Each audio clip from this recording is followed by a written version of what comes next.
Service in Phoenix has issued a severe thunderstorm warning for northeastern La Paz County in west central Arizona, Maricopa County in south central Arizona, until 7 p.m. Mountain Standard Time.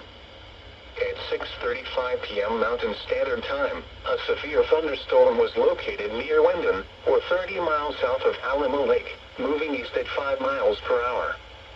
Hazard, 60 miles per hour wind gusts. Source, radar indicated. Impact, expects damage to roofs, siding, and trees.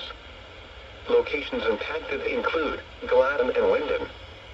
This includes as Highway 60 between mile markers 63 and 77. For your protection, move to an interior room on the lowest floor of a building. Repeating, a severe thunderstorm warning has been issued until 7 p.m. Mountain Standard Time for the following counties in Arizona: La Paz and Maricopa,